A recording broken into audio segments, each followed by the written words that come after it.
Hi friends, అందరికీ happy happy happy Vinayaka Chavithi once again. So Vinayaka Chavithi రోజు అయితే అందరూ చాలా చాలా చాలా వంటలు చేసుకుంటారు. కానీ ఆ రోజు మాత్రం మెయిన్గా చేయాల్సిన అయితే పాశం అయితే చాలా కంపల్సరిగా పాశం అయితే చేస్తారు. అదే ఉండ్రాల పాశం అండి. చిన్న చిన్న టిప్స్తో నేనైతే పాశం చేయడం చూపిస్తాను రండి. సో ముందుగానైతే మనమైతే ఫస్ట్ అయితే ఉండ్రాళ్ళు తాలికలు అయితే చేసుకోవాలి కదా. సో అవి కొంచెం టేస్టీగా రావాలంటే కొంచెం సాల్ట్ వేసుకోండి.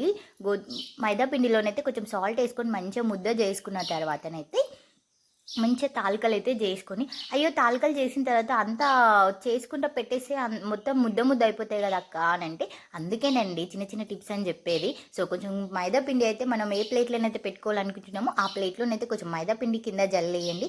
చల్లేసి ఇంకా మీరు ఉండ్రాలు కానీ తాలికలు కానీ చేస్తూ వెళ్ళిపోండి. అవైతే అస్సలు అతుక్కోవు. మధ్య మధ్యలోనైతే కొంచెం పిండి పైనుంచి చేయాలండి, లేదంటే అదే ప్లేట్ని కొంచెం కదిలివ్వండి. ఆ పిండి అనేది వాటికి అప్లై అయ్యి ముద్దలు అయితే ఒక దగ్గరికి రాకుండా, అలానే తాలికలు కూడా అతుక్కోకుండానైతే వస్తాయి. నాకైతే కొంచెం పిండి సరిపోతుంది అనిపించింది, మేము ఎక్కువ తినాం కాబట్టి. సో 21 ఉండ్రాలు అయితే చేశాను. ఇక తాలికలు అయితే కౌంట్ ఏం లేవు. ఇంకా నాకు నచ్చినవి అయితే చేసేసుకున్నాను. ఫాస్ట్గా చేసేసుకున్న తర్వాత కొంచెం నెయ్యి వేసుకొని డ్రై ఫ్రూట్స్ వేసుకొని మంచిగా వేయించుకున్నాను. డ్రై ఫ్రూట్స్ అనేవి చాలా టేస్టీగా ఉంటాయి కదా. సో అలానే ఒక గ్లాస్ రవ్వ తీసుకున్నాను. అలానే ఒక గ్లాస్ రవ్వ, అలానే ఒక గ్లాస్ అయితే మైదా పిండి అయితే తీసుకుంటాను నేను. సో ఫస్ట్ అయితే నెయ్యిని అయితే రవ్వనైతే మంచిగా వేయించుకుంటున్నాను. రెడ్ కలర్ వచ్చేంత వరకు అయితే మంచిగా వేయించుకున్న తర్వాత ఇంకొక బౌల్లోనైతే ఒక గ్లాస్ వరకు అయితే పిండి తీసుకున్నాను. పిండి తీసుకున్న గ్లాస్లోనే ఇంకొంచెం మనం ముందుగా వేయించి పెట్టుకున్నటువంటి రవ్వ ఉంది కదా, ఆ రవ్వనైతే దీంట్లో వేసేసుకోవాలి. పిండిలో అయితే వేసేసుకుని రెండు మంచి కలుపుకోవాలి. ఫస్ట్ పిండి రవ్వ రెండు కలిపి వేస్తాను నేను. సో అందుకని మంచి నెయ్యిలో వేయించుకొని అయితే నేను ఇక్కడ పక్కన పెట్టేసుకుంటున్నాను. ఏ గ్లాస్ తోటి అయితే మనము పిండి రవ్వ తీసుకున్నామో అదే గ్లాస్ తోటి అయితే వాటర్ తీసుకుంటున్నాను. 1:1.5 వాటర్ అయితే తీసుకుంటున్నాను. ఒకవేళ మీకు ఇంకా పల్చగా కావాలి అని అంటే 1కి 2 గ్లాసులు వాటర్ పోసుకొని, నాకైతే ఇక్కడ నేను 3.5 గ్లాసులు అయితే పోసుకున్నాను. నాకు సరిపోతుంది. మాకేంటి అని అంటే మళ్ళీ పాలు పోసుకుంటాం కాబట్టి నేనైతే గట్టిగానే చేస్తాను పాశము. ఇట్లా మరి వాటర్ ఏం చేయను. సో ముందుగానైతే మనం వేయించి పక్కన పెట్టుకున్నటువంటివి ఉన్నాయి కదా ఉండ్రాలు గిట్లా చేసుకుని, అవైతే వాటర్లో వేసి మంచిగా గోలనివ్వండి. అంతలోపు అయితే మనం ముందుగా పక్కకు పెట్టుకున్నటువంటి పిండి రవ్వ ఉంది కదా, అది కూడా మనము సాంబార్కి ఎలా అయితే మనం బియ్యం పిండి కలుపుతామో అలానైతే మంచిగా కలిపి పెట్టుకోండి పక్కన. అప్పుడే ఉండలు లేకుండానైతే వస్తుంది అన్నమాట. ఇక చూడండి నేను ఇక్కడ ఎలా కలుపుకున్నాను. మనం దోశ పిండి కలుపుకున్నట్టు కలిపి పెట్టుకోవాలి ఉండలు లేకుండా. సో ఇక్కడనైతే మంచిగా కలుపుకొని, ఉండ్రాలు కూడా మంచి ఉడికిపోయినాయి. వాటర్లోనే వేసేస్తాం కాబట్టి మంచి ఉడికిపోయిన తర్వాత మనం ముందుగా కలిపి పెట్టుకున్నటువంటి పిండి రవ్వ ఉంది కదా, అదైతే దీంట్లో వేసేసుకోవాలి. వేసుకొని కలుపుతూనే ఉండాలి. మొత్తం వాటర్లో మంచిగా కలిసిపోయేంత వరకు కలపాలి, లేదంటే గడ్డ కట్టేస్తుంది అన్నమాట. అందుకే మనం వేసినప్పటి నుంచి కొంచెం మగ్గేంత వరకు అయితే కలుపుతూనే ఉండాలి.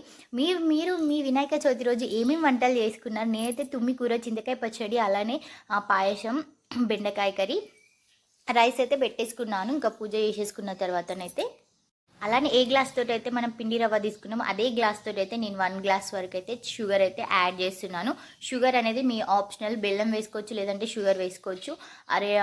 మీరు తినే స్వీట్ని బట్టి మీరైతే వేసుకోవచ్చు. ఇలా షుగర్ వేసిన తర్వాత ఒక 2 మినిట్స్ వరకు అలా వదిలేయండి. మొత్తం షుగర్ అనేది మెల్ట్ అయిపోయి మంచిగా అయిపోయిన తర్వాత ఇక మనం ముందుగానైతే వేయించి పెట్టుకున్నటువంటి డ్రై ఫ్రూట్స్, అలాగే యాలకులు, కొంచెం నెయ్యి ఎంత బాగా వేస్తే టేస్ట్ అంత బాగుంటుంది. అది నెయ్యి నేను ఇంట్లో చేసిన నెయ్యి కాబట్టి ఇంకా టేస్ట్ బాగుంటుంది. ఎందుకంటే మన సొంతంగా చేసుకుంటాం, మనం ఎలాంటి కెమికల్స్ యూజ్ చేయం కాబట్టి.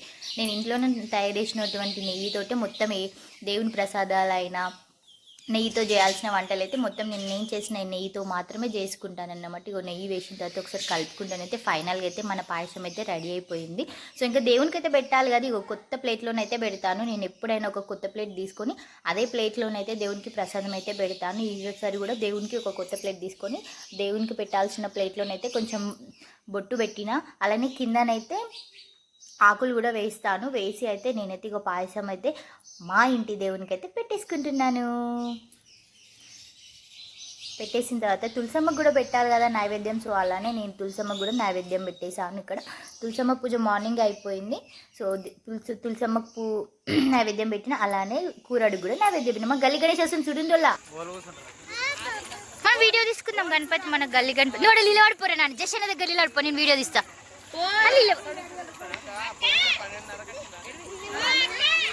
జస్ట్ జరుగురా నాన్న.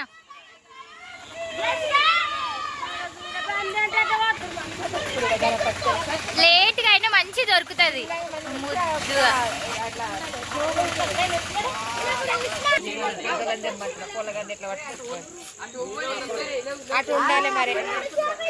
వెనుకకు ఇద్దరు పెద్దోళ్ళు కాళ్ళలోనే ఉంటుంది. జర చెప్పేలా కొట్టు మంచిగా పట్టు మరి. నేను పట్ట నువ్వు పట్ట అన్నట్టు మంచిగా పట్టు.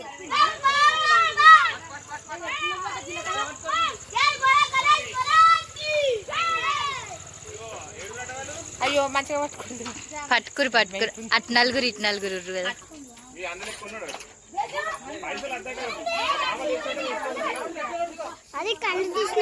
కళ్ళు తీయరు, పూజ చేసినాక కళ్ళు తీస్తారు. అక్కడ వెనక ఒక్కరు ఎక్కువ ఏం కాదు.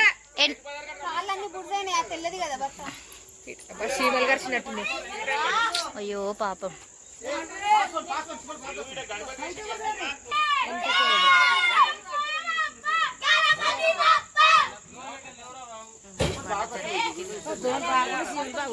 దోమలు చీమలు అంటిస్తున్నాయి పాపం.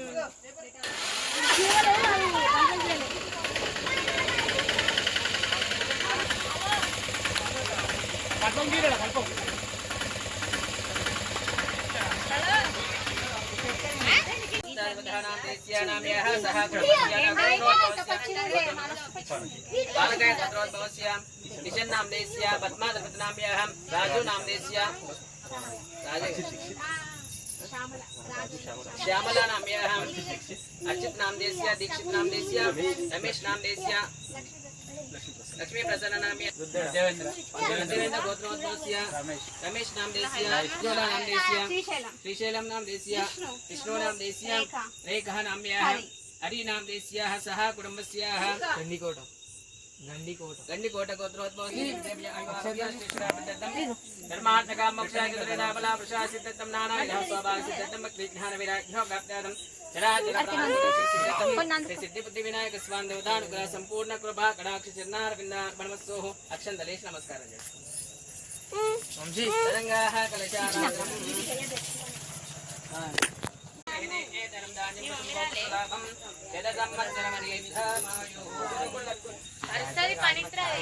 ఏ నాన్న కుక్క దగ్గర కోకో.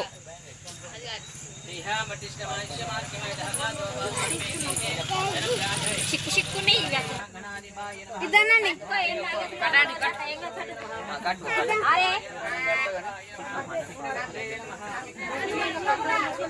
మా గల్లీ వినాయకుని చేతిలోనైతే లడ్డు పెట్టి అలానే పూజనైతే మొత్తం కంప్లీట్ చేసేసారు. పూజారి గారు వచ్చేసి చాలా హ్యాపీగా అనిపిస్తుంది. తొందరగా పూజ అయిపోయింది. 7:30 వరకు పూజనైతే అయిపోయింది. చాలా హ్యాపీగా ఫీల్ అయ్యి మా పిల్లలు అయితే ఇంకా 5 days అక్కడనే ఉంటారు. 10 days వరకు ఇంకా పిల్లలు ఆటలు అక్కడ. ఎంత హ్యాపీగా అనిపిస్తుంది వినాయకుడిని పెడితేనైతే. మా గల్లీని అయితే ఈసారి 4 వినాయకుల్ని పెట్టి సో అన్ని వినాయకుల్ని కవర్ చేస్తున్నాను. ఇక్కడ ఫస్ట్ ఈ వినాయకుని దగ్గరికి వెళ్ళాను. ఇక్కడ పూజ అయిపోయింది. అందుకే అక్కడ ప్రసాదం తీసుకొని అయితే నేనైతే అక్కడ ఉన్న వాళ్ళని అందరినీ వీడియో తీసుకొని అయితే నేనైతే మళ్ళీ ఇంకొక వినాయకుని దగ్గరికి అయితే వెళ్ళాను. అన్ని 3 వినాయకుల దగ్గరనైతే పూజనైతే ఈరోజు మేము మంచిగా పూజ అయితే కంప్లీట్ చేసుకున్నాం. ఇక ఆంటీ పోలీస్ ఆంటీ అని అంటాం, ఎందుకంటే అంకుల్ పోలీస్ కాబట్టి. సో అమ్మ దగ్గర అయితే అమ్మనైతే పూజ చేసి అయితే వినాయకుని దగ్గర నుంచి వెళ్ళిపోతుంది అన్నమాట. ఇక మా గల్లీలోనైతే ఎలా లైటింగ్ చేశారు చూడండి ఒకసారి. సూపర్ ఉన్నాయి లైటింగ్ అయితే. పూజ అయిపోయింది అయితే మేము రిటర్న్ వచ్చేటప్పుడు మళ్ళీ లైటింగ్ వీడియోని అయితే తీశాను. చాలా బాగుంది.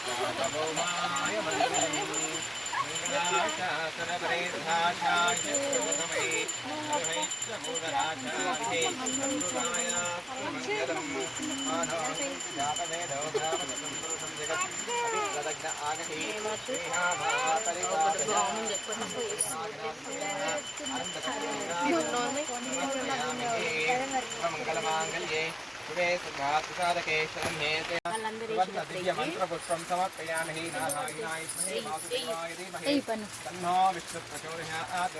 ఏకదంతాయ విద్మహే వజ్రతుండాయ ధీమహి తన్నో దంతి ప్రచోదయాత్.